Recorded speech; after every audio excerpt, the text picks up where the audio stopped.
Hi అండి. నేనిప్పుడు రవ్వ దోస చేస్తున్నాను బ్రేక్‌ఫాస్ట్‌కి. కావాల్సినవి ఒక గ్లాస్ బియ్యం నైట్ నానబెట్టుకున్నాను.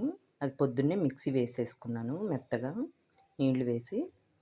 ఒక గ్లాస్ బొంబాయి రవ్వ, ఈక్వల్ మెజర్‌మెంట్ అండి.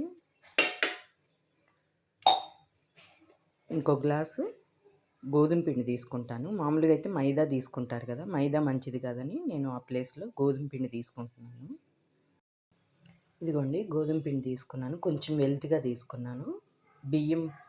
బియ్యము, బొంబాయి రవ్వ ఈక్వల్ మెజర్మెంటు. గోధుమ పిండి కొంచెం వెల్తిగా తీసుకున్నాను. ఈ 3 బాగా మిక్స్ చేసుకుందాము.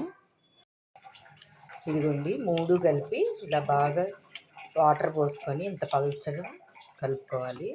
ఎంత పల్చగా కలుపుకున్నా బాగా వస్తాయి. బియ్యం నానబెట్టాం కాబట్టి బాగా పల్చగా వస్తాయండి. ఇప్పుడు మనం నెక్స్ట్ ప్రాసెస్ చూద్దాము. కొబ్బరి చిన్న ముక్క తీసుకున్నాను, ఎండు కొబ్బరి, 2 పచ్చిమిర్చి, చిన్న అల్లం ముక్క అంగుళం సైజు. ఈ 3 మిక్సీలో వేసేసుకున్నాము. వేసి సరిపడినంత ఉప్పు వేసి బాగా మెత్తగా పేస్ట్ చేసుకున్నాము. నేను ఇంక పిండిలో ఉప్పు వేయలేదండి, ఇందులోనే వేసేస్తున్నాను.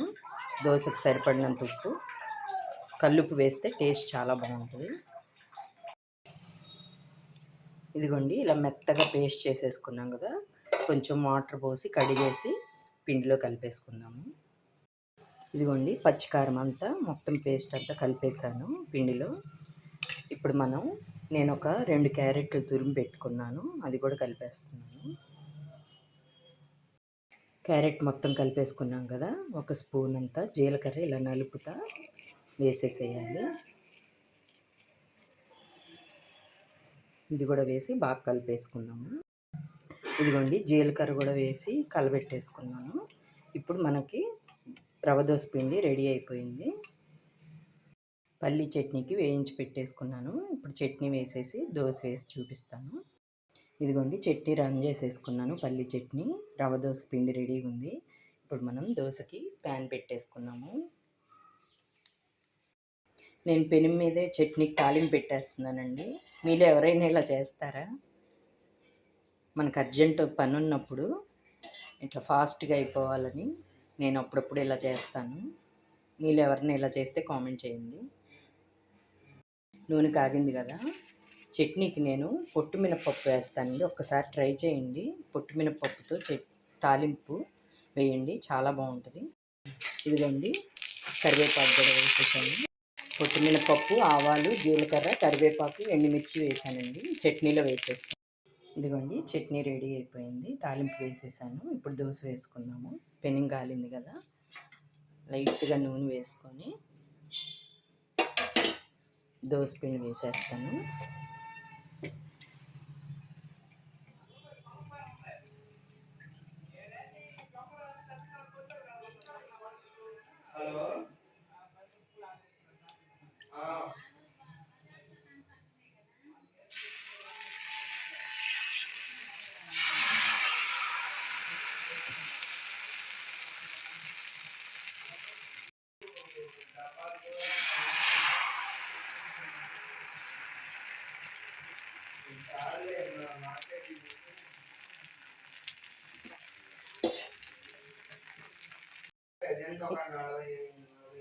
ఇదిగోండి దోశ రెడీ అయిపోయింది. ఫస్ట్ది కదా అందుకే చిన్నది వచ్చింది. ఇప్పుడు నేను రెండో దోశ వేసి చూపిస్తాను.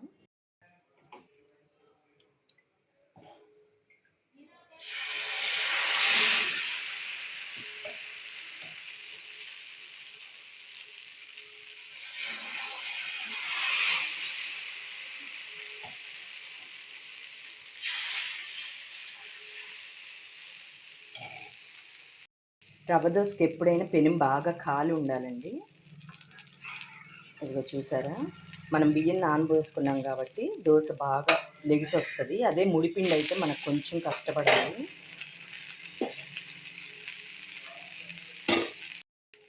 ఇదిగోండి దోశ రెడీ అయిపోయింది. నేను చెప్పినట్టుగా చేసుకుంటే రవ్వ దోశ చాలా టేస్టీగా ఉంటుంది. ఇలా పల్లీ చట్నీతో సర్వ్ చేసుకుంటే టేస్ట్ చాలా బాగుంటుందండి. నా వీడియో నచ్చితే లైక్ చేయండి, షేర్ చేయండి, కామెంట్ చేయండి. బాయ్.